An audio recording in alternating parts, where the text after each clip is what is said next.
صل على سيدنا ومولانا محمد وعلى سيدنا علي وسيدتنا فاطمة وسيدتنا زينب وسيدنا حسن وسيدنا حسين وعلى آله وصحبه وبارك وسلم وبارك. اللهم صل على سيدنا ومولانا محمد الحمدللہ رب العالمین والصلاة والسلام علی سید الانبیاء والمرسلین. اللہم صلی علی سیدنا و مولانا محمد وعلی آلہ واصحابہ وبارک وسلم وصلی علیہ. دنیا کے تمام دیکھنے والوں کو، تمام چاہنے والوں کو، تمام پیار کرنے والوں کو، اور جہاں جہاں تک اس وقت میری آواز کو سنا اور مجھے دیکھا جا رہا ہے، جنید اقبال کی جانب سے انتہائی محبت کے ساتھ السلام علیکم. ایک بار پھر ناظرین، آپ کو پر نور صبح نور کے ساتھ میں دل کی گہرائیوں سے خوش آمدید کہتا ہوں. اور آئیے چلتے ہیں بلا توقف حضرت ابو انیس محمد برکت علی علیہ رحمہ کی تالیف اسماء النبی کریم صلی اللہ علیہ وآلہ وسلم سے رسول اللہ صلی اللہ علیہ وآلہ وسلم کا ایک اسم مبارک پڑھنے اور سننے کی سعادت حاصل کرتے ہیں. سیدنا الحاکم صلی اللہ علیہ وآلہ وسلم، ہمارے سردار حکمرانی فرمانے والے، درود و سلام بھیجے اللہ آپ صلی اللہ علیہ وآلہ وسلم پر، آپ صلی اللہ علیہ وآلہ وسلم کے آل پاک پر، اور صحابہ کرام رضوان اللہ تعالیٰ علیہم اجمعین پر. حضرت انس رضی اللہ تعالیٰ عنہ سے مروی ہے کہ حضور نبی کریم صلی اللہ علیہ وآلہ وسلم نے ارشاد کہ اللہ تبارک و تعالیٰ جس آدمی کو کسی قوم کا نگہبان و حکمران مقرر فرماتا ہے تو قیامت کے دن اس حکمران سے اس کے ماتحتوں کے متعلق سوال کیا جائے گا، یہاں تک کہ اس سے اس کے اہل و عیال کے متعلق بھی سوال کیا جائے گا. ناظرین کرام، آج پہلی محرم الحرام اور ظاہر ہے نئے ہجری سال کا آغاز ہو چکا ہے، اور آپ کو پتہ ہے کہ آغاز ہی شہادتوں سے ہوتا ہے. ناظرین، تو بات یہ ہے کہ آج چونکہ یوم شہادت عمر فاروق رضی اللہ تعالیٰ عنہ ہے، تو آج انہی کی بارگاہ میں ہدیہ تہنیت پیش کریں گے، اور آج بنیادی طور پہ ان کی طرز حکمرانی پر، ان کی اولیات پر، ان کی موافقات پر، ان کی شہادت پہ گفتگو ہوگی. تو دنیا میں جہاں جہاں میں دیکھا جا رہا ہے، اور خاص طور پر جو حکمران طبقہ ہے، وہ تو لازمی آج کے پروگرام کو دیکھیں، بلکہ یوں سمجھ لیجئے کہ فرض کر لے آج کے پروگرام کو دیکھنے کو.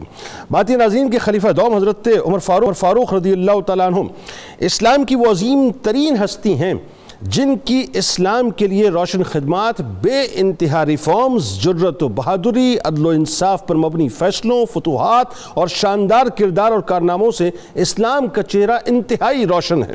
سیدنا عمر بن خطاب رضی اللہ تعالیٰ عنہ تاریخ انسانی کا ایسا نام ہے ناظرین جن کی عظمتوں کو اپنے ہی نہیں بلکہ بیگانے بھی انتہائی تسلیم کرتے ہیں، جن کے کارناموں کا قد اتنا بلند ہے کہ کیا مشرق کیا مغرب ہر ایک آپ رضی اللہ تعالیٰ عنہ کو سر اٹھا کر دیکھتا ہے کہ وہ نبی نہیں تھے، مگر اللہ نے ان کی زبان حق پر وہ مضامین جاری کر دیے تھے جو وحی کا حصہ بن گئے. قبول اسلام کے بعد ناظرین وہ اسلام اور پیغمبر اسلام کے شیدائی بن کر دنیا کے سامنے فاروق بن کر ابھرے کہ تمام دنیا کی تاریخ میں کوئی ایسا حکمران ہم دکھا ہی نہیں سکتے ناظرین، یا دکھا سکتے ہیں تو بتائیے کہ جس کی قمیض میں 10 پیوند لگے ہوئے ہوں، کاندھے پر مشک رکھ کر غریب عورتوں کے یہاں پانی بھر کر آتا ہو، راتوں کو رعایا کی دادرسی کے لیے گشت کرتا ہو، فرش خاک پر سو جاتا ہو، اینٹ کو تکیہ بناتا ہو، بازاروں میں پھرتا ہو، جہاں جاتا ہو جریدہ تنہا جاتا ہو،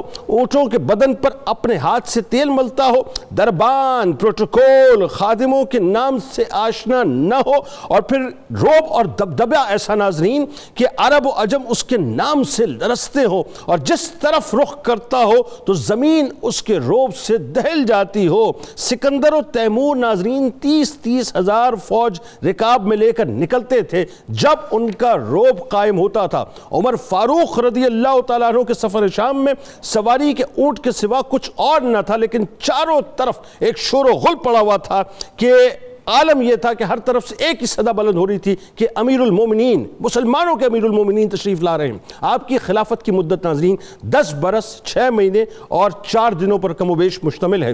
اتنی قلیل مدت میں اسلامی سلطنت کی حدود 22 لاکھ مربع میل تک پھیلی، 3600 علاقے کم و بیش فتح ہوئے، 900 مساجد کم و بیش بنائیں، 4000 عام مسجدیں تعمیر ہوئیں. عراق، جزائر، خوزستان، شام، عجم، آرمینیا، آذربائیجان، فارس، کرمان، خراسان، مکران اور بلوچستان کا کچھ حصہ اسلامی سلطنت کے اندر شامل ہو گیا، اسلامی سکہ رائج کیا گیا، انٹیلیجنس کا نظام سب سے پہلے انٹروڈیوس کرایا گیا۔ حضرت عمر فاروق رضی اللہ تعالیٰ عنہ نے اپنے دور خلافت میں خزانے کا محکمہ قائم کیا، سب سے پہلے بیت المال آپ نے قائم فرمایا، سب سے پہلے شیرخوار بچوں کے وظائف ان کی پیدائش ہی سے مقرر فرمائے، بیت المال سے لاوارث بچوں کی پرورش کے لیے ان کے وظیفے مقرر کیے۔ سب اب ذہن میں رکھیے گا ناظرین، یہ باتیں بتا رہا ہوں، اور ذرا یورپ کی تمام ریفارمز کو ذہن میں رکھیں جو اس وقت ہو رہی ہیں، آپ کو ایسے لگے گا کہ وہی بات ہے جو عمرز لاء چونکہ وہاں پر اپلائی ہوا ہے تو سارا جو ریپلیکا ہے وہ وہیں پہ اڈاپٹ کیا گیا ہے۔ عدالتیں قائم کی گئیں، قاضی مقرر کیے گئے، عمال یعنی گورنرز کے اثاثوں کی چھان بین اور احتساب کا عمل شروع ہوا، جیل خانے اور پولیس اور فوج کا ادارہ بھی آپ نے قائم کیا، فوجی دفتر ترتیب دیا، پیمائش جاری کی، مردم شماری کرائی، نہریں کھدوائیں، نئے شہر آباد کیے، جو ممالک مقبوضہ تھے ان کو صوبوں میں تقسیم کیا، پرچہ نویس مقرر کیے، مختلف شہروں میں مہمان خانے تعمیر کیے، مکاتب اور تمام مدارس تعمیر کیے، معلمین اور اساتذہ کے مشاہرے مقرر کیے، مفلوق الحال عیسائیوں اور یہودیوں کے روزینے آپ نے مقرر کیے، نماز تراویح جماعت سے قائم کی، شراب کی حد کے لیے 80 کوڑے جو ہے وہ مقرر کیے، وقف کا طریقہ ایجاد کیا، اماموں اور مؤذنوں کی تنخواہیں مقرر کی، مساجد میں روشنی کا انتظام کیا، عوام کے لیے فلاحی و اصلاحی احکامات آپ نے جاری کیے۔ آج اگر دنیا کے مختلف ممالک کے نظام پر ناظرین نظر ڈالی جائے تو یہ بات سامنے آتی ہے کہ انہیں چلانے کے لیے 20 بڑے بڑے وزیروں اور مشیروں کی ضرورت پڑتی ہے، لیکن امیر المومنین حضرت عمر فاروق رضی اللہ تعالیٰ عنہ کی مکمل خلافت اور اس کے مختلف نظام اگر دیکھے جائیں ناظرین تو بڑے بڑے دانشور آج انگشت بدندہ اور حیران نظر آتے ہیں، پریشان نظر آتے ہیں کہ سلطنت کے داخلی، خارجی، معاشی، تعلیمی اور جنگی اور تمام تر معاملات پر بیک وقت آپ کی نظر ہوتی تھی، یعنی یوں کہیے کہ ون مین ون آرمی کا کنسپٹ حضرت عمر فاروق رضی اللہ تعالیٰ عنہ نے دیا اور کس طرح سے لوگوں کو چلانا ہے یہ آپ نے بتایا۔ آج پورا یورپ ناظرین جس عمرز لاء پہ کھڑا ہوا ہے وہ عمر کوئی اور عمر نہیں ہے بلکہ عمر فاروق رضی اللہ تعالیٰ عنہ ہے۔ آئیے آغاز کرتے ہیں اور آج ان کی طرز حکمرانی، عملیات اور موافقات اور خاص طور پہ شہادت کا انشاءاللہ تذکرہ پاک کریں گے۔ 3 شخصیات ہمارے ساتھ موجود ہیں۔ پہلی شخصیت ممتاز عالم دین محترم جناب پیر سید شمس الرحمن مشہدی صاحب، دوسری شخصیت ممتاز اسکالر محترم جناب ڈاکٹر طاہر حمید تنولی صاحب، تیسری شخصیت ممتاز عالم دین جناب ڈاکٹر نعیم الدین الازہری صاحب، اور آخر میں انشاءاللہ ملک کے ممتاز شناخہ جناب محمد فیصل نقشبندی صاحب منقبت کا نذرانہ پیش کریں گے۔ آپ تینوں احباب کو السلام علیکم اور خوش آمدید۔ آغاز کرتے ہیں پیر صاحب آپ سے۔ سب سے پہلے بنیادی طور پر میں چاہتا ہوں کہ وہ جو خطبہ خلافت سنبھالتی آپ نے دیا وہ ایک ایسا کوڈ آف کنڈکٹ ہے، میرا خیال ہے اس وقت جتنے بھی وقت کے حکمران آپ کو سن رہے ہیں کم از کم ان کو بہت توجہ سے خطبے کو سننا چاہیے۔ جناب بسم اللہ الرحمن الرحیم۔ جنید بھائی بہت شکریہ۔ حضرت امیر المومنین سیدنا امیر عمر رضی اللہ تعالیٰ عنہ آپ وہ کامل صفات کی حامل شخصیت ہیں جن کا زمانہ جاہلیت میں بھی خطاب کرنا اپنی مثال آپ تھا۔ اللہ پھر جب اس پر اسلام کا رنگ چڑھا، آقا کریم کی صحبت کا فیض ہوا تو پھر تو یہ چیز اپنے نقطہ عروج پر پہنچ گئی۔ سیدنا امیر عمر رضی اللہ تعالیٰ عنہ کا خلافت کا ہر حوالہ بے مثال ہے، لیکن چونکہ ہمارا جو ہے بنیادی توجہ کا مرکز وہ خطبہ ہے، اس کے حوالے سے 5 بنیادی باتیں نہایت سمجھنے والی ہیں۔ سب سے پہلی بات تو یہ ہے کہ آپ نے کس انداز میں خطبہ دینا شروع فرمایا، یہ بھی بڑی بنیادی بات ہے کہ آپ مسند خلافت پر بیٹھے تو پہلا خطبہ جو آپ نے ارشاد فرمایا اس کے ارشاد فرمانے کے لیے آپ نے طریقہ یہ اختیار کیا کہ ممبر کی ایک کرسی پر حضور تشریف فرما ہوتے تھے، ٹھیک ایک نشست، سیدنا ابو بکر صدیق دوسری کرسی پر تشریف فرما ہوتے تھے حضور کے ادب کے لیے۔ اللہ اکبر۔ اب حضرت امیر عمر رضی اللہ تعالیٰ عنہ کو اجازت تھی، آپ بیٹھ سکتے تھے چونکہ آپ نائب بھی تھے اور خلیفے بھی تھے، لیکن آپ نے طریقہ آنے والی نسلوں کے لیے بیان کیا۔ آپ نہ پہلی کرسی پہ بیٹھے ہیں، پہلی سیٹ پہ پہلے نمبر پہ، نہ دوسری سیٹ پہ بیٹھے ہیں، بلکہ تیسری جو سب سے ان سے نیچی تھی اس پر تشریف فرما ہوئے تاکہ یہ بات آنے والی نسلوں تک پہنچ جائے کہ بڑے لوگ ہی اپنے سے بڑے لوگوں کا ادب مصطفیٰ صلی اللہ علیہ وسلم، ادب مصطفیٰ بھی ہے، ادب سیدنا ابو بکر صدیق، یعنی حقیقی بڑے وہ ہوتے ہیں جو بڑوں کا احترام کرتے ہیں۔ یہ چھوٹا پن ہوتا ہے جو کسی عزت والے کی عزت نہ کی جائے۔ اللہ اللہ۔ پھر آپ کھڑے ہوتے ہیں، اپنا ممبر پہ مسند آرا ہوتے ہیں تو آپ کا پہلا جملہ ہی بہت سے مسائل کا حل ہے۔ آپ نے فرمایا لوگوں میں تم میں سے ایک انسان ہوں اور تم جیسا انسان ہو. یہ پہلی بات ہے جس نے اگلی ساری گفتگو کے لیے بیس فراہم کر دی ہے کہ میرے ذمے ایک ڈیوٹی میں اضافہ ہوا ہے. میری کوئی معاذ اللہ اوقات میں اضافہ نہیں ہو گیا, میری کوئی ایسی حیثیت میں اضافہ نہیں ہو گیا, بلکہ میں انسان ہوں اور اب میری ڈیوٹی میں اضافہ ہو گیا. اللہ مجھ میں وہ نظریات مت رکھنا جو کسی بادشاہ کے ہوتے ہیں یا کسی ایسے جو کہتا ہے کہ میرا باپ بادشاہ, میرا دادا بادشاہ, میرا پردادا بادشاہ. مجھ میں وہ نہیں ہے, میں ہوں بالکل تم جیسا, صرف میری ڈیوٹی میں اضافہ ہو گیا. فرسٹ اسلامک اسٹیٹ کے دوسرے خلیفہ بن گئے, لیکن وہی بات ہے کہ کر و فر نہیں. نہ کر و فر نہیں, اور آئندہ کا لائے عمل بھی ہے کہ تم جیسا ہوں. کبھی مجھ کو یہ نہ سمجھنا کہ میں تم سے سپیریئر ہو گیا ہوں. میں بالکل تم جیسا ہوں. اور میں سمجھتا ہوں تیسری بات بھی بڑی کمال کی ہے اور اسلامی اصول کی ہے.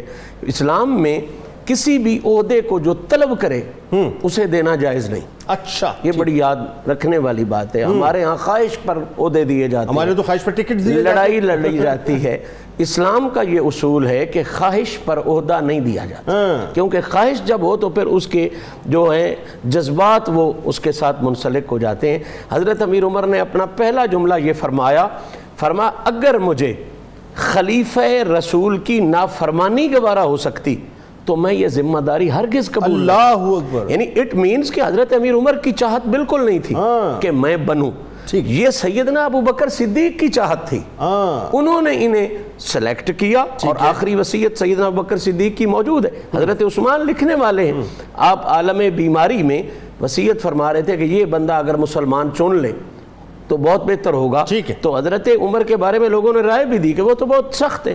آگے خطبے میں بھی انہوں نے اس بات تو حضرت ابو بکر صدیق وہ واحد شخص تھے, انہوں نے کہا تھا وہ بطور فرد سخت ہے, جب ان پر یہ ذمہ داری آئے گی تو ان جیسا مہربان اور نرم کوئی نہیں. بالکل. اور پھر یہی وجہ بنی کہ آپ نے اپنے خطبے میں شروع میں اس بات کا آغاز کر دیا اور بیان کر دیا کہ لوگوں کو میرے بارے میں یہ بات ان کے ذہنوں میں ہے کہ میں بڑا سخت ہوں, میں شدید ہوں, لوگ میری سختی سے ڈرتے ہیں, میری دوستی سے بھی ڈرتے ہیں.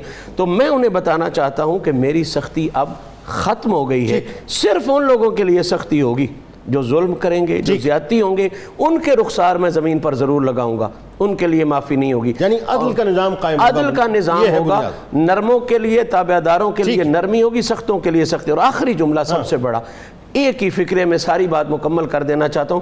فرمایا جو تمہارے حق مجھ پر ہیں وہ مجھ سے ضرور لینا, میں تمہارے ساتھ زیادتی نہیں کروں گا, نہ خراج میں اضافہ کروں گا, نہ مال غنیمت میں عطیات میں اضافہ کروں گا.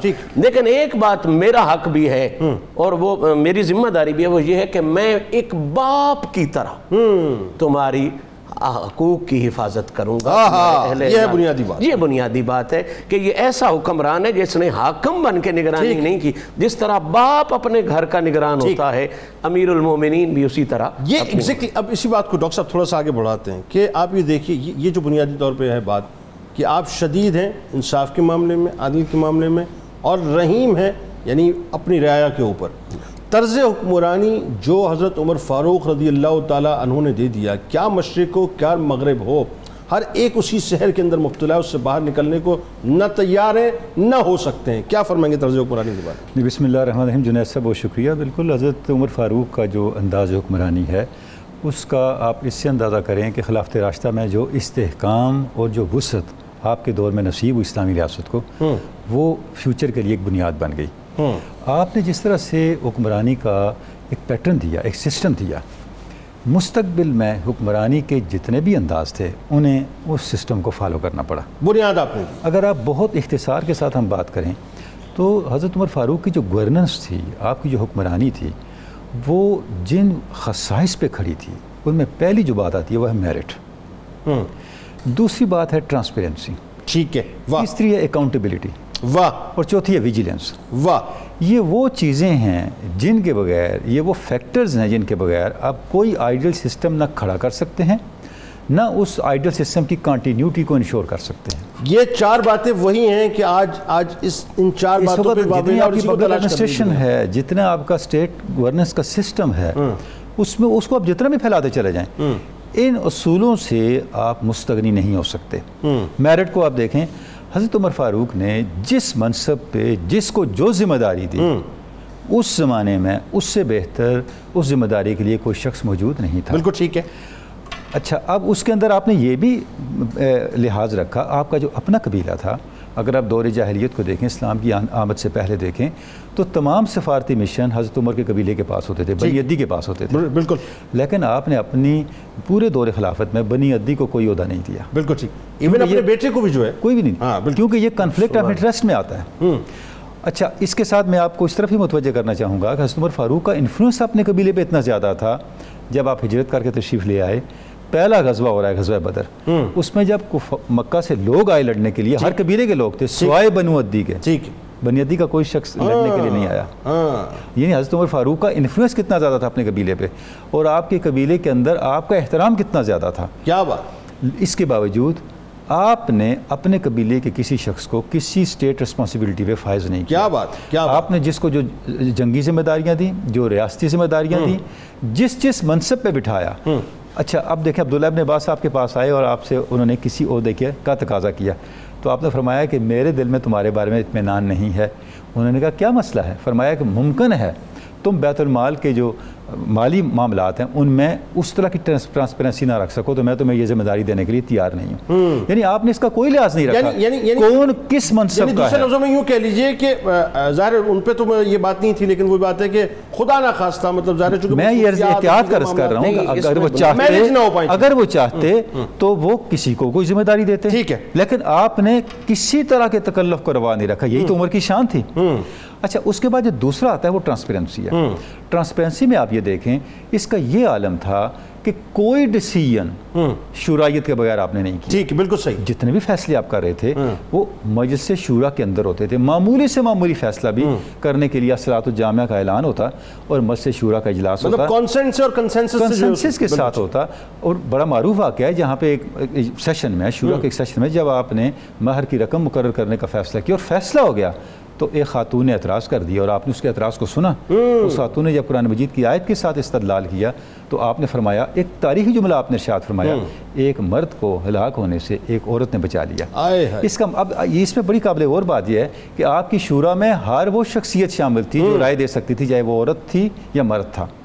اچھا اس کے بعد آپ اکاؤنٹیبلٹی پہ آئیں. آپ دیکھیں احتساب کا کیا عالم تھا. اکاؤنٹیبلٹی اس سطح پہ آپ کو ملتی ہے حضرت عمر فاروق کے زمانے میں. جرنیلوں کو, یعنی آپ دیکھیں آپ نے 3 جرنیلوں کو معطل کیا. کیا بات. ایسا کوئی کر سکتا ہے؟ اور انہوں نے فیصلے قبول کیے. یہاں تک کہ جب خالد بن ولید کو آپ نے معطل کیا تو آپ خالد بن ولید نے فرمایا کہ امیر المومنین نے مجھے اپوائنٹ کیا, جب میں نے ساری مہمیں مکمل کر لی تو امیر المومنین نے مجھے سسپینڈ کر دیا. تو ایک سپاہی نے کہا ہے امیر ایسی بات نہ کہ ایسا نہ ہو کوئی فتنہ پیدا ہو. اب اس کا تاریخی جواب خالد بن ولید نے دیا. خالد بن ولید نے فرمایا عمر کے ہوتے ہوئے کوئی فتنہ پیدا ہو سکتا ہے. کیا بات. اب کمال بات دیکھیں اس میں یہ کہ اکاؤنٹ, یعنی آپ یہ دیکھیے کہ معطل کرنے والے کون, معطل ہونے والے کون. اچھا اب دیکھیں خالد بن ولید, عمر ابن العاص, سعد بن ابی وقاص چھوٹے لوگ نہیں تھے, اتنے بڑے لوگ جن کو. اچھا اس کی اگلی بات آپ دیکھیں, جب خالد بن ولید کو معطل کیا اس کے بعد آپ نے تمام اموال مملکت کو لکھ کے بھیجا, میں نے خالد بن ولید کو خیانت کی بنیاد پر معطل نہیں کیا. ٹھیک, اس لیے کیا کہ لوگ اللہ کی طرف متوجہ رہیں. کیا اچھی بات ہے.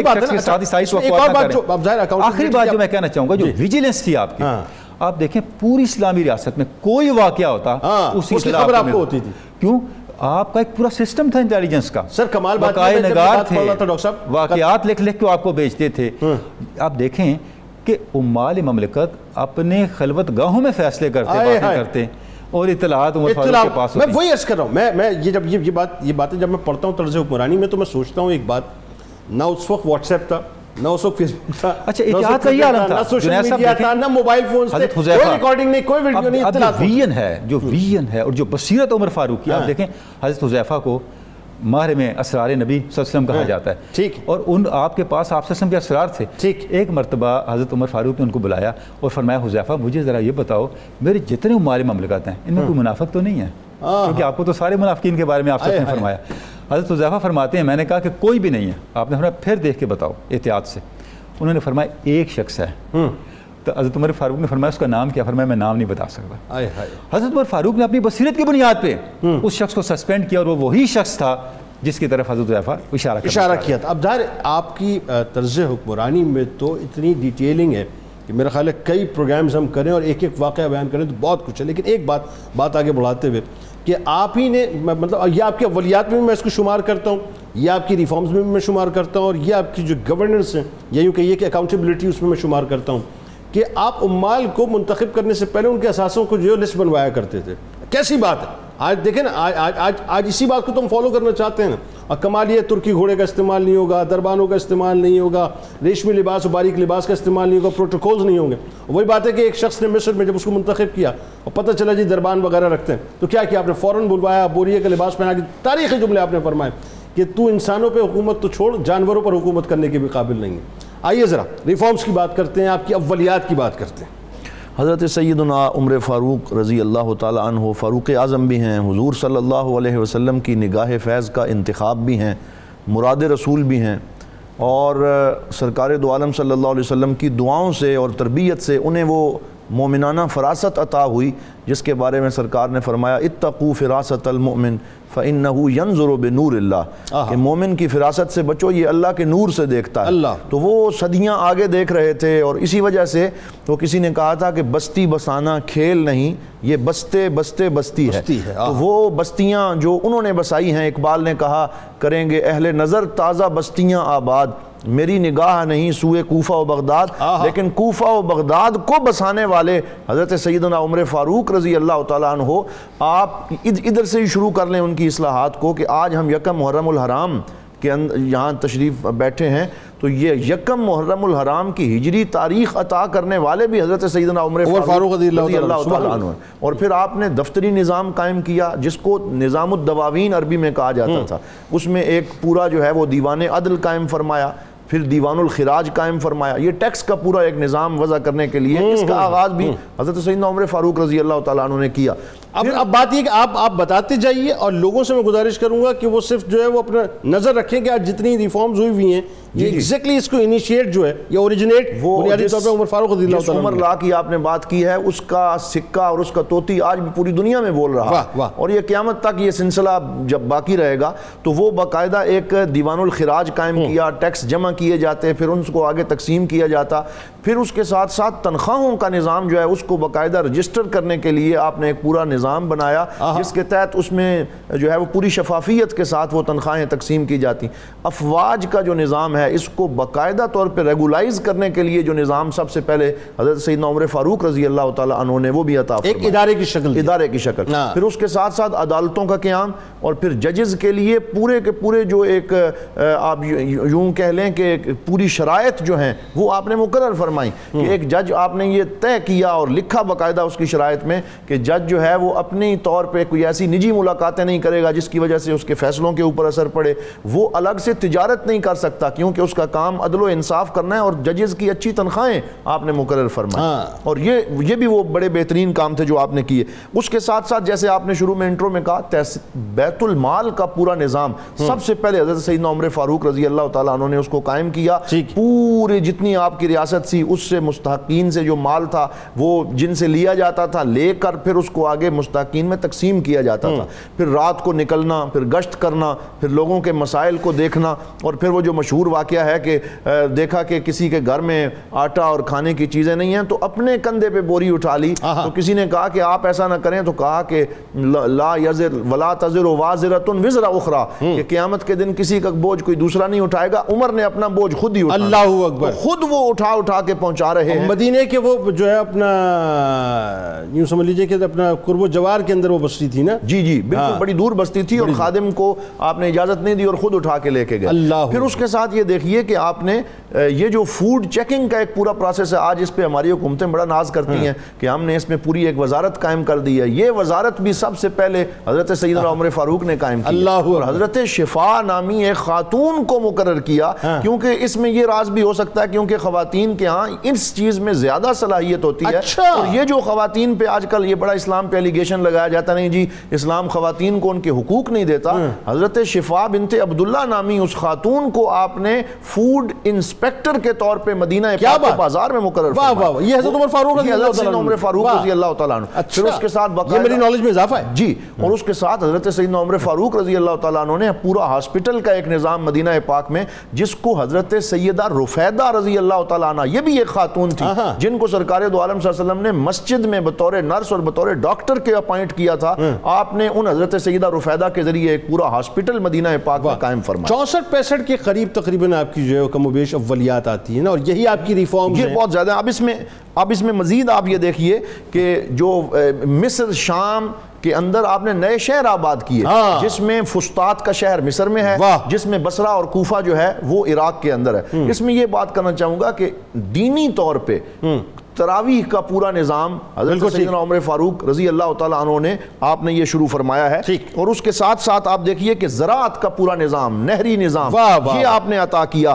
اور پھر خلافت کو شورا کے طور پہ سب سے پہلے مقرر کرنے والے بھی حضرت سیدنا عمر فاروق. وہ ایک ٹیگ لائن ہے نا کہ you name it you have it.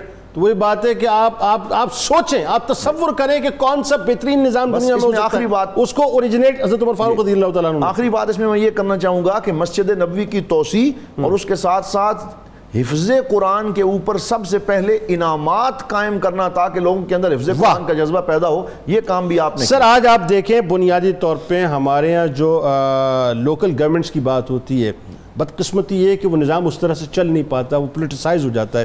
لیکن وہی بات ہے کہ اگر وہ چلے اس کو بھی تو انیشیٹ حضرت عمر فاروق رضی اللہ تعالیٰ عنہ نے کیا نا. یہ جو نئے صوبے بننے کی بات ہے, نئے شہر بسانے کی بات ہے, یہ سب کچھ حضرت عمر فاروق رضی اللہ تعالیٰ عنہ کا. ناظرین ہمارے ساتھ رہیے, کیا کمال گفتگو ہے صاحب. اور میں آپ کو بتاؤں, میں تو یہ طرز حکمرانی کے سحر میں کھویا ہوا ہوں. مجھے تو ایسا لگتا ہے کہ یہ ساری جو طرز حکمرانی کی باتیں یہ ہماری اسمبلی میں باقاعدہ چسپاں ہونی چاہیے.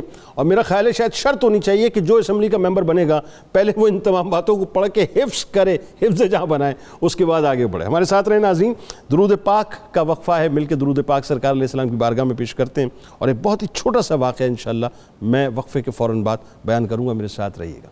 اللهم صل على سيدنا ومولانا محمد وعلى سيدنا علي وسيدتنا فاطمة وسيدتنا زينب وسيدنا حسن وسيدنا حسين وعلى وصحبه وبارك وسلم وبارك. اللهم صل على سيدنا ومولانا محمد وعلى سيدنا علي وسيدتنا فاطمة وسيدتنا زينب وسيدنا حسن وسيدنا حسين وعلى آله وصحبه وبارك وسلم وبارك. اللهم صل على سيدنا ومولانا محمد.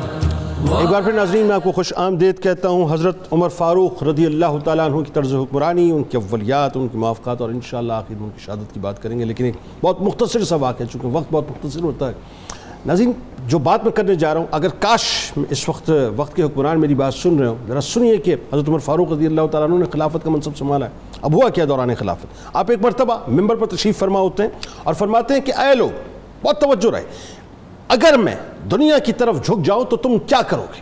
ایک شخص ناظرین تلوار کھینچ کر وہیں کھڑا ہو گیا اور بولا کہ میں تمہارا سر اڑا دوں گا, یعنی تمہارا سر اڑا دیں گے. جملے اسی طرح سے منوان آتے ہیں ناظرین روایات میں.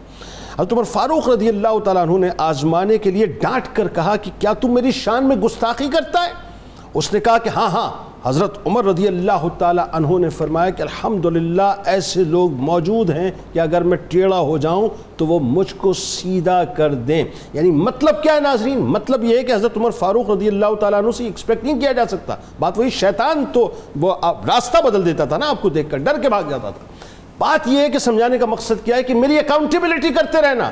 میں اگر غلط ہو جاؤں، یعنی رہتی دنیا تک جتنے بھی حکمران آئے ان کو یہ پیغام دے دیا کہ ان کی اکاؤنٹیبلٹی ہوتی رہنی چاہیے، تبھی معاملات درست چلتے ہیں، ورنہ معاملات درست نہیں چلتے. پھر صاحب بات کو آگے بڑھاتے ہیں. اور اب چونکہ ظاہر ایک اور بات جو بڑی اہم ہے، آپ کی فتوحات، اور خاص طور پہ جو اس میں فتوحات میں بھی ساتھ ساتھ میں پہلے چاہتا ہوں کہ جو آپ کی موافقات ہیں، یعنی موافقات قرآن اور فتوحات دونوں پہ جو ہے بات ہونی چاہیے. جی بسم اللہ الرحمن الرحیم. جنید بھائی، سیدنا امیر عمر رضی اللہ تعالیٰ عنہ کے خصائص میں یہ بات شامل ہے. جس طرح نبی پاک صلی اللہ علیہ وسلم کے ہر محب کو رسول اللہ نے خصوصیات سے نوازا ہے، اور وہ اپنی اس خصوصیت میں اپنی مثال آپ ہوتا ہے. سیدنا ابوبکر صدیق کی حیثیت سے، حضرت عثمان غنی ذوالنورین کی حیثیت سے اور سخاوت کی حیثیت سے، مولائے کائنات مولا ہونے کی حیثیت سے، اسی طرح سیدنا امیر عمر کے خصائص میں سے ایک خصوصیت ہے کہ آپ کی جو رائے ہوتی یا آپ جو گفتگو کرتے، سوچ کے حضور کی بارگاہ میں کوئی عرضی کرتے، تو اس رائے کو اللہ کا رسول اور اللہ اتنا پسند فرماتے کہ اس پر آیت قرآنی نازل ہو. یعنی یوں سمجھیں، اس بات کا حسن یہ ہے کہ قرآن کی آیت کے موافق تو ہم سارے ہیں. قرآن کی آیت اترتی ہے، ہمیں پابندی ہے کہ ہم اس کے موافق ہو جائیں. عمر کو یہ اعزاز حاصل ہے کہ اس کی رائے اتنی سلیم الفطرت ہوتی تھی، اتنی صائب ہوتی تھی کہ اللہ تعالیٰ اس کی رائے کو اس کی رائے کی موافقت میں اپنا وحی نازل فرماتے تھے. اور یہ بہت بڑا اعزاز ہے، یہ بہت بڑا شرف ہے، اور یہ اسی چیز کا اظہار ہے جس کو حضور نے فرمایا تھا کہ اللہ نے عمر کی زبان پر حق کو جاری فرما دیا. اس کی زبان حق ہی بیان کرتی ہے اور حق کے ساتھ ہی چلتی ہے. علماء تفسیر نے، علماء حدیث نے کوئی 21 کے قریب ایسی آیات بیان فرمائی ہیں کہ جو یا تو حضرت عمر کے جملہ کہنے کے بعد نازل ہوئی ہیں، انہوں نے وہی جملہ کہا، اللہ نے وہی جملہ جو ہے اس کی موافقت میں بطور ایگزیکٹلی وہی عطا فرمائی. مثلا دو باتیں بڑی مشہور ہیں. ایک تو آیہ مبارکہ اتری وَلَقَدْ خَلَقْنَا الْإِنسَانَ مِنْ سُلَالَةٍ مِنْ طِينٍ، تو اس کا ترجمہ عمر سے بڑا کون جانتا ہے؟ تو آپ نے اس کے فوراً بعد کہا فَتَبَارَكَ اللَّهُ أَحْسَنُ الْخَالِقِينَ. تو جو ہی آپ نے یہ کہا، اللہ کی طرف سے بھی یہی آیت نازل ہو گئی. ایگزیکٹلی، نہ لفظ کا فرق ہے نہ کسی اور چیز کا فرق ہے. فَتَبَارَكَ اللَّهُ أَحْسَنُ الْخَالِقِينَ. تو اس میں حسن دیکھیں، خوبی دیکھیں، خوبصورتی دیکھیں. اسی طرح اور بھی مقامات ہیں، لیکن میں تھوڑی سی تفصیل میں جانا چاہتا ہوں کہ کہیں تو لفظ کے مطابق ایگزیکٹلی لفظ آ گئے، کہیں یہ بھی ہوا کہ عمر پاک کی رائے وہ ہوتی تھی کہ اس طرح ہو جائے اور حضور کی خدمت میں عرض کرتے تھے، تو اللہ تعالیٰ اس رائے کے مطابق حکم نازل فرما. سبحان اللہ. حضرت عمر خود بیان کرتے ہیں کہ اللہ تعالیٰ نے، اور یہ صحیحین میں حدیث ہے اور بہت معتبر کتب کے ساتھ، معتبر سند کے ساتھ موجود ہے کہ سیدنا عمر نے کہا کہ اللہ تعالیٰ نے 3 مقامات پر مجھ پہ کرم کرتے ہوئے مجھ پر موافقت فرمائی، میری موافقت فرمائی. اور وہ کون کون سے مقامات تھے وہ دیکھیں. آپ نے کہا کہ جو مقام تھا وَاتَّخِذُوا مِن مَقَامِ إِبْرَاهِيمَ مُصَلَّى، کہ میں طواف کرتے ہوئے میں نے حضور کی خدمت میں عرض کی کہ کاش ایسا ہو کہ ہمیں یہ جو مقام ابراہیم ہے اس پر نماز پڑھنے کا حکم خاص طور پہ ہو.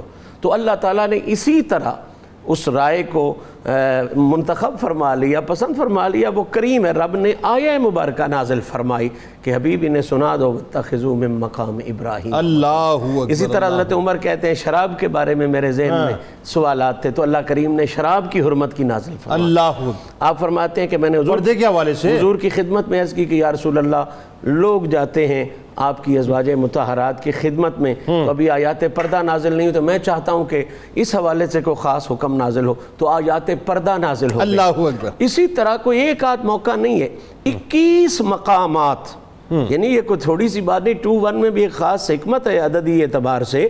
21 مقامات کم از کم ایسے ہیں جن مقامات پر عمر پاک نے رائے دی، بلکہ یہاں تک کہ لفظ استعمال کیے تو اللہ تعالیٰ نے وہی لفظ اپنے قرآن مجید کا حصہ بنا دی. اور حضرت مولا کائنات جناب علی المرتضیٰ نے یہ شان حضرت امیر عمر کی بیان کی, امام جعفر صادق نے یہ شان حضرت امیر عمر کی بیان فرمائی. آج یہ کنسپٹ ڈالا جاتا ہے نا کہ معاذ اللہ کوئی صحابہ اور اہل بیت میں کوئی دوری تھی یا معاذ اللہ مخالفت تھی, یہ سوال ہی پیدا نہیں ہوتا, اور اس سوال کا جواب اہل بیت خود دے کے گئے ہوئے ہیں. حضرت علی نے اس بات کو بیان کیا کہ عمر اللہ کا وہ مقبول بندہ تھا کہ جس کی موافقت رب ذوالجلال نے اپنے پاک قرآن میں فرمائی ہوئی. بے شک ایسا, بے شک ایسا, بے شمار. مطلب میں نہیں سمجھتا کہ ایسے ایسے عظیم محیر العقول باتیں ہیں جو عمر کے ذہن میں آئی ہیں اور ادھر سے تائید بات آگے بڑھاتے ہیں. اچھا ڈاکٹر صاحب, اب اس میں جو بڑی اہم بات ہے وہ یہ کہ ایک تو بنیادی طور پہ جو سوال میں چاہ رہا تھا اس میں فتوحات پہ بھی ساتھ ساتھ جو ہے وہ ذکر اس کا ہونا چاہیے, کیونکہ یہ کہہ دینا روا روی میں بہت آسان ہے. 22 لاکھ مربع میل تک آپ نے اسلامی اسٹیٹ کو, فرسٹ اسلامک اسٹیٹ کو آپ نے ایکسپینڈ کیا, اور ایکسپینڈ کر کے پھر اس پہ گرپ رکھی, کنٹرول اینڈ کمانڈ, وہ جو ابھی ہم انٹیلیجنس کی بات کر رہے تھے. اور تیسری بات یہ کہ پھر اس میں ظاہر ہے چونکہ غیر مسلموں کی ایک تعداد تھی, ان کے ساتھ جو آپ نے حسن سلوک اختیار کیا ہے اور ریٹیلیٹ نہیں کیا انہوں نے کسی بھی حوالے سے, کمال تو بات یہ نا, ذرا اس کے بارے میں بتائیے. جی بالکل, یہ دونوں فیکٹرز ایکچولی جنید سے جڑے ہوئے ہیں, یہ جڑی حقیقتیں ہیں. حضرت عمر فاروق کے زمانے میں 22.5 لاکھ مربع میل تک اسلامی ریاست وسیع ہو گئی. اس کا سبب یہ تھا کہ حضرت عمر فاروق کی توجہ صرف انٹرنل ایڈمنسٹریشن پر ہی نہیں تھی, اسلامی ریاست کے فروغ اور اسلامی جو نظام تھا, اسلام کو جو پیغام تھا, اس کے ابلاغ پر بھی آپ کی توجہ تھی. کیونکہ آپ دیکھیں اس زمانے میں جو ارد گرد کی ریاستیں تھیں, جیسے سلطنت روم ہے, کیسر و کسریٰ کے نظام تھے, وہ سارے کے سارے غیر انسانی اصولوں پہ استوار تھے, ظلم و ستم پر استوار تھے. یہی وجہ آپ دیکھیں کہ فتوحات جہاں جہاں ہوتی گئیں وہاں پبلک کی طرف سے کوئی ریئیکشن سامنے, ریزسٹنس سامنے نہیں آئی. ایگزیکٹلی ریزسٹنس جو تھی اہل اقتدار کی طرف سے تھی, سرداروں کی طرف سے تھی, جو مفادات کے لیے لڑ رہے تھے ان کی طرف سے تھی. عوام الناس نے تو اس آنے والے یہ جو اسلام کے نمائندہ لوگ تھے ان کو تو ویلکم کیا. اچھا, یہ حضرت عمر فاروق نے اتنے منظم انداز سے یہ سارا سسٹم کر کیسے دیا, اور اسلامی ریاست اتنی آپ کے دور میں فروغ پذیر کیسے ہوگی, اتنی فتوحات آپ دیکھیں کہاں سے کہاں تک فتوحات کا جو ہے آپ کا دائرہ پھیلا ہوا تھا, سینٹرل ایشیا تک, پاکستان تک, عرب کے دور دراز علاقوں تک. اس کا سبب یہ تھا کہ ایک پورا منظم ملٹری سسٹم آپ نے اسٹیبلش کیا. جب بحرین میں آپ نے حاکم مقرر کیا حضرت ابو ہریرہ کو, اور وہ واپس آئے تو وہ 5 لاکھ درہم محصولات لے کے آئے. جب انہوں نے آ کے حضرت عمر فاروق کی خدمت میں پیش کی تو آپ نے فرمایا اتنی زیادہ رقم آپ لے کے آئے ہیں, اس کا مصرف کیا ہونا چاہیے. آپ نے شورا کا اجلاس بلایا, شورا میں ڈسکس ہوا, اور ڈسکس ہونے کے بعد یہ فیصلہ ہوا کہ یہ رقم فوج کا نظام قائم کرنے پہ خرچ کی جائے. وہاں سے آپ نے ایک باقاعدہ جو ایک ڈاکومنٹڈ اور ویل آرگنائزڈ آرمی کا جو سسٹم تھا اس کا آغاز کیا. اچھا, جو آرمی کا نظام آپ نے قائم کیا اس میں کچھ ایسی فوج تھی جو مستقل تھی, ٹھیک ہے, کچھ ایسے تھے جو والنٹیئر تھے, ٹھیک ہے, ان کے لیے جتنا اسلحہ تھا, ان کے گھوڑوں کے لیے چراگاہیں, ہر چیز کا تعین کیا گیا. فوج کے لیے باقاعدہ تنخواہیں مقرر کی گئیں. آپ نے جہاں جہاں اسلامی ریاست فروغ پذیر ہو رہی تھی, پھیل رہی تھی, وہاں پر اس کے لیے چھاونیاں قائم کی, فوجوں کے لیے بیرکیں قائم کی. اب یہ منظم جو نظام جو آ گیا فوج کا, اس سے کیا ہوا, جہاں کہیں ضرورت پڑتی تھی وہاں پہ تربیت یافتہ مسلح ضروری سامان سے لیس فوج تیار ہوتی تھی, اور وہ ان مہمات کی کامیابی کو یقینی ڈاکٹر صاحب دیکھیں نا, the history of the decline and the fall of the Roman empire میں ایڈورڈ گبن جو مطلب کہتا ہے وہ دیکھیں کیسی کم, اور یہ ایگزیکٹلی جو آپ بات کر رہے ہیں اس وقت کہ عمر جرأت و ایثار کا مجسم پیکر تھے. ان کی حکمت عملی کی وجہ سے سلطنت اسلامیہ کا دائرہ وسیع ہوا, وسیع تر ہوتا گیا. ان کی شخصیت نہایت سادہ تھی, پانی کا مشروب پیتے, کھجوریں ان کی خوراک تھی, جو کی روٹی کھاتے, ان کے لباس میں 12 سوراخ تھے. مطلب دیکھیے اور کمال آگے کہتے ہیں کہ محلے کی مسحریوں پہ نہیں سوتے تھے, مسجد نبوی کی سیڑھیوں پر غریبوں اور مسافروں کے ساتھ. کیا کمال بات ہے جی, بتائیے. یہی چیز تو انہوں نے اپنے اموال کے لیے قائم کی. لیٹسٹ آپ مائیکل ہارٹ کو دیکھیں جس نے دی 100 لکھی, تو سر فہرست آپ صلی اللہ علیہ وسلم کا اس میں پاک رکھا, اور آپ صلی اللہ علیہ وسلم کے بعد ملت اسلامیہ سے جس شخصیت کو چنا وہ عمر فاروق ہیں. دوسری بڑی شخصیت انہوں نے مائیکل ہارٹ نے عمر فاروق کو چنا. عمر فاروق وہ شخصیت ہے جنہوں نے آپ صلی اللہ علیہ وسلم کے دیوے نظام کو استحکام دیا, اس میں وسعت دی, اور پھر وہ وسعت آنے والے زمانے میں بڑھتی چلے گی. ایک بڑا اہم نقطہ جو ہے جو ایسا وہ یہ کہ جو ملٹری کا نظام دیا حضرت عمر فاروق نے, جب تک بعد میں آنے والے حکمران اس پہ قائم رہے, اسلامی ریاست مضبوط رہی. ہوا یہ کہ بتدریج اس میں تبدیلیاں کی گئیں کیونکہ وہ جفاکشی بعد میں نہیں رہی. اب دیکھیں معتصم باللہ نے حضرت عمر فاروق کے دیے ہوئے نظام کے تحت کہ اہل عرب کے پاس کلیدی عسکری ذمہ داریاں ہونی چاہیے اس کو ختم کر دیا کیونکہ اب وہ ان کے اندر وہ چیزیں رہی نہیں تھیں اور اجمیوں کو دیں. یہی وہ زمانہ ہے جہاں سے اسلامی جو آخری بات جو آپ نے جو غیر مسلموں کے روزی نے فکس کیا، آپ دیکھیں نا یہودیوں کے اور عیسائیوں کے جو حقوق کا خیال رکھا آپ نے، وہ بھی تاریخ میں مثال. یہاں تک جب آپ فتوحات ہوتی تھیں جہاں غیر مسلم بغاوت کر دیتے تھے، غیر مسلم کوئی عہد توڑ دیتے تھے، ان کو سخت سزائیں نہیں دی جاتی تھی، ان کے لیے درگزر کا راستہ کھلا رکھا جاتا. یعنی یہ بھی ہوتا ہے ایسے بھی قبیلے موجود ہیں تاریخ میں جنہوں نے 3 مرتبہ وائلیشنز کی اور جب دوبارہ معذرت کے لیے آئے تو عمر فاروق نے ان کی معذرت کو مسلمانوں کے ساتھ معاملہ دوسرا ہوتا ہے. بالکل ٹھیک ہے. ڈاکٹر صاحب آخر میں اب چونکہ ظاہر ایک ایسی شخصیت اور جب ان کا تذکرہ پاک آتا ہے اور چونکہ آج پہلی محرم ہے اور یہ شہادتوں کا سلسلہ پہلی محرم سے ہمارے یہاں ظاہر شروع ہو جاتا ہے وہ تذکرہ پاک، اب دل کٹتا ہے کہ ایسی ہستی کہ جو سبھی کے لیے نفع بخش تھی ان کو بھی نہیں چھوڑا، ان کو بھی شہید کر دیا گیا. بتائیے. حضرت سیدنا عمر فاروق رضی اللہ تعالی عنہ آپ کا شمار بھی شہیدان اسلام میں سر فہرست شہداء میں ہوتا ہے اور آپ کی محبت اہل بیت اطہار کے ساتھ یکم محرم الحرام ہے. تو میں یہ بھی جملہ عرض کرنا چاہتا ہوں کہ وہ بھی ایک لازوال داستان ہے کہ جس میں حضرت سیدنا علی شیر خدا رضی اللہ تعالیٰ عنہ کو بول کے کہتے ہیں لولا علی لہلک عمر، کہ اگر علی نہ ہوتے تو عمر ہلاک ہو جاتا.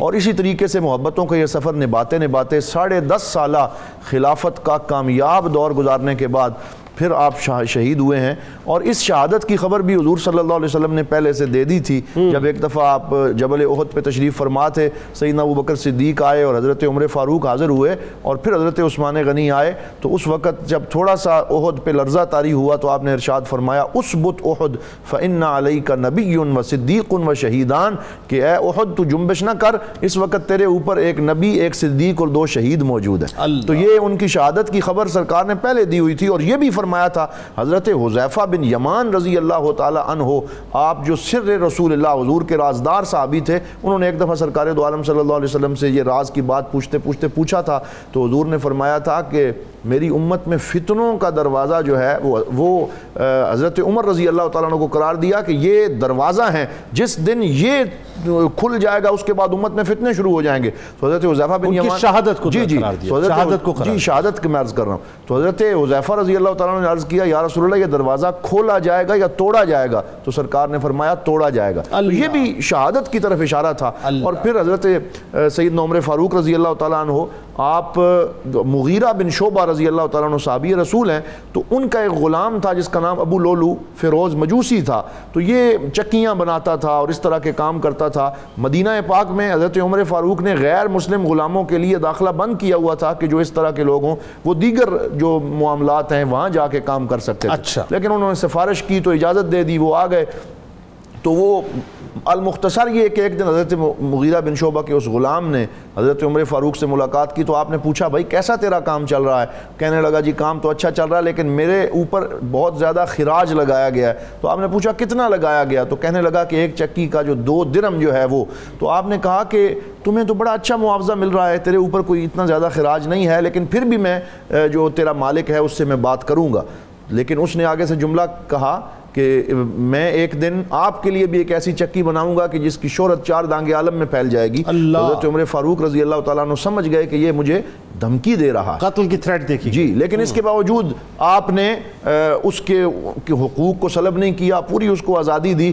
پھر 26 ذو الحج کو جب آپ فجر کی نماز پڑھانے کے لیے، آپ مصلی رسول کے امام بھی تھے، خلیفۃ المسلمین بھی تھے، جب آپ تشریف لائے ہیں اور صفیں سیدھی کروا رہے ہیں، آپ کی یہ عادت تھی کہ آپ فجر کی نماز کی پہلی رکعت میں سورہ یوسف میں سے اور دوسری رکعت میں سورۃ النحل سے طویل آیات تلاوت کیا کرتے تھے اور خود تلاوت فرماتے. وہ کیا منظر ہوگا. اور پھر یہی دعا بھی مانگا کرتے تھے، اللہم ارزقنی شہادت فی سبیلک و موتن فی بلد حبیبک، یا اللہ مجھے شہادت بھی عطا فرما اور وہ بھی اپنے نبی کے شہر میں عطا فرما. یعنی یہ جو دعا ہم کرتے ہیں یہ بھی سنت عمر فاروق رضی اللہ تعالیٰ عنہ ہے بنیادی طور پر مدینہ پاک میں تدفین شہادت. پھر اب نماز آپ ادا فرمائیں. جی نماز شروع کی، ابھی پہلی رکعت کی تلاوت ہی شروع کی تھی کہ صفیں چیرتا ہوا وہ بدبخت آگے بڑھا اور اس نے خنجر کے وار کیے جو حضرت سیدنا عمر فاروق رضی اللہ تعالیٰ عنہ کے سینے اور آپ کے پیٹ کے اس کو چاک کیا. لیکن اس کے باوجود دین اور شریعت کا احترام دیکھیے کہ آپ نے سخت تکلیف کے اندر حضرت عبد الرحمن بن عوف کو فرمایا کہ آگے آؤ اور نماز مکمل کرواؤ. اللہ، یعنی نماز کا اس وقت بھی خیال ہے. پھر آپ نے پوچھا کہ یہ کس نے میرے اوپر حملہ کیا؟ بتایا گیا، فرمایا شکر ہے کسی مسلمان کے ہاتھوں میرے اوپر حملہ نہیں ہوا. پھر آپ 3-4 دن جو آپ کے اس میں بیماری اور اس تکلیف کے عالم میں گزرے، اس میں بھی شریعت کا اتنا پاس رہا. ایک واقعہ میں یہاں یہ عرض کروں کہ آپ کے بیٹے حضرت عبداللہ بن عمر درمیان سے جب گزرنے لگے تو دیکھا کہ ان کا جو ازار ہے وہ ٹخنوں سے نیچے ہے، تو اس وقت بھی تکلیف کے عالم میں فرمایا کہ اس کو اوپر کرو. سرکار دو عالم صلی اللہ علیہ وسلم نے اس کو حکم دیا. اور پھر آپ نے اپنے بیٹے سے کہا جاؤ سیدہ صدیقہ کائنات سیدہ عائشہ کے پاس عرض کرو کہ مجھے بھی حضور صلی اللہ علیہ وسلم کے پہلو میں وہاں جگہ مل جائے. تو پھر وہ واقعہ ہوا کہ سیدہ عائشہ نے عرض کیا کہ میں نے اپنے لیے رکھی تھی لیکن میں ایثار کرتی ہوں. اور پھر آپ کو وہیں دفن کیا گیا جہاں سرکار نے فرمایا تھا کہ قیامت کے دن جب میں اٹھوں گا میرے ایک ہاتھ میں صدیق اکبر کا ہاتھ ہوگا، دوسرے میں عمر کا ہاتھ. اصل میں ڈیوائن پلان تھا نا. بات یہ کہ وہ ایک راستہ بننا تھا، لیکن دنیا کو یہ بھی بتانا تھا کہ ہماری ماں کا ایثار کتنا بڑا ہے، اور ساتھ ساتھ جو دنیا کو یہ بھی بتانا تھا کہ سیدنا عمر فاروق رضی اللہ تعالیٰ عنہ کی چاک قدم مصطفیٰ صلی اللہ علیہ وسلم ہے. اور وہ ابو نونو فیروز ملعون جو ہے اس نے اور بھی مطلب مسلمانوں کو زخمی کیا تھا، کچھ اور شہادتیں بھی، پھر آخر میں خود 6 افراد جو ہیں مزید ان کی شہادتیں ہوئیں، زخمی ہوئے. اور آج کل جس طریقے سے نعوذ باللہ اس کو بعض جگہ پہ پوجا جا رہا ہے، اللہ تعالیٰ ایسے ملعون کو جس کو واصل جہنم ہوا ہے اس کے اوپر کروڑوں لعنتیں نازل کرے کہ جس نے سیدنا عمر فاروق رضی اللہ تعالیٰ عنہ کو شہید کرنے میں نعوذ باللہ. بہت شکریہ آپ تینوں احباب کا تشریف لائے. ناظرین کرام، ظاہر ہے شہادت عمر فاروق رضی اللہ تعالیٰ عنہ سے ہجری سال کا آغاز ہوا ہے، پہلی محرم میں. اللہ تبارک و تعالیٰ حضرت عمر فاروق رضی اللہ تعالیٰ عنہ کے صدقے ہمارے اندر وہ غیرت ایمانی پیدا کر دے کہ میں بس ایک تصور کر رہا تھا ناظرین کہ وہ عمر فاروق رضی اللہ تعالیٰ عنہ، کاش ان کا کوئی غلام ایک بار پھر آئے، کاش کوئی غلام آئے، کاش ایک غلام آئے جو ایک بار پھر بیت المقدس کی سرزمین پر داخل ہو، جس طرح سے جس شان سے حضرت عمر فاروق رضی اللہ تعالیٰ عنہ داخل ہوئے تھے. آئے کوئی ایسا غلام جو ایک بار پھر مسجد اقصیٰ میں داخل ہو جس شان سے وہ داخل ہوئے تھے، اور آئے کوئی ایسا مسلمان، کوئی ایسا حکمران جو عمر فاروق رضی اللہ تعالیٰ عنہ کا غلام ہو اور جا کر مسجد اقصیٰ کے مسلمانوں کے دکھوں کا مداوع کر سکے. یہودی پروڈکٹس کو، عیسائی پروڈکٹس کو اپنے گھروں سے نکالیے، صرف اور صرف پاکستانی پروڈکٹس کا استعمال کیجیے. اپنے مسلمان بھائیوں کا جو اس وقت مسجد اقصیٰ میں ان کا ساتھ دیجیے. کتاب الشفا محبت رسول صلی اللہ علیہ وسلم کے حصول کا عمل آپ کے سامنے پیش کرتے ہیں کہ جو شخص روزانہ نماز عشاء کے بعد اول و آخر درود پاک کے ساتھ خلوص نیت سے ایک مرتبہ سورہ محمد صلی اللہ علیہ وسلم پڑھنے کا معمول بناتا ہے تو اس کے دل میں محبت رسول صلی اللہ علیہ وآلہ وسلم اجاگر ہو جاتی ہے. حضرت عمر فاروق رضی اللہ تعالیٰ عنہ کا قول مبارک ہے کہ اگر دریائے دجلہ کے کنارے بکری کا بچہ پیاس سے مر گیا تو اس کا بھی جواب عمر ہی کو دینا پڑے گا. ہمارے ساتھ ملک کے ممتاز ثنا خان جناب محمد خوشبندی صاحب موجود ہیں. آپ کو السلام علیکم، خوش آمدید. منقبت کا نذرانہ پیش کریں گے. ٹویٹر پہ ہمیں ضرور فالو کیجیے گا، فیس بک پیج کو ضرور لائک کیجیے گا، یوٹیوب چینل کو سبسکرائب کر کے بیل آئیکن کو ضرور کلک کیجیے گا. اور روزنامہ 92 نیوز میں آج آپ ضرور مضمون پڑھیے گا حضرت عمر فاروق رضی اللہ تعالیٰ عنہ کی یوم شہادت کے حوالے سے. آپ وہاں موجود، ہم یہاں موجود ہیں، مل کے نعرہ لگاتے ہیں. اس دعا اس امید اس یقین کے ساتھ اجازت دیں کہ لا یؤمن احدکم حتی اکون احب الیہ من والدہ وولدہ والناس اجمعین. اللہ تعالیٰ آپ کا، ہمارا، ہم سب کا، پاکستان کا اور امت مسلمہ کا حامی و ناصر. آمین. پاکستان کا مطلب کیا؟ لا الہ الا اللہ محمد رسول اللہ صلی اللہ علیہ وسلم. اسلام ہے عروج پہ خدمت عمر کی ہے، اسلام ہے عروج پہ خدمت عمر کی ہے، اسلام ہے عروج پہ خدمت عمر کی ہے، انصاف کیوں نہ ہو کہ عدالت عمر کی ہے، انصاف کیوں نہ ہو کہ عدالت عمر کی ہے، ایسا مقام ایسی سعادت عمر کی ہے، ایسا مقام ایسی سعادت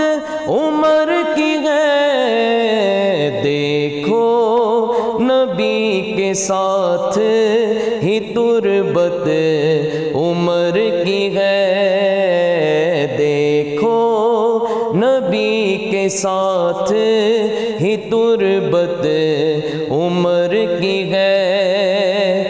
رب سے کہا حضور نے اے رب ذوالجلال، رب سے کہا حضور نے اے رب ذوالجلال، کر دے عطا کے دی کو ضرورت عمر کی ہے، کر دے عطا کے دی کو ضرورت عمر کی ہے۔ ہوتا ہے جس کی رائے پہ قرآن کا نزول، ہوتا ہے جس کی رائے پہ قرآن کا نزول، دین محمدی میں یہ عزت عمر کی ہے، دین محمدی میں یہ عزت عمر کی ہے۔ مارا جو اس نے زور سے درہ زمین پر،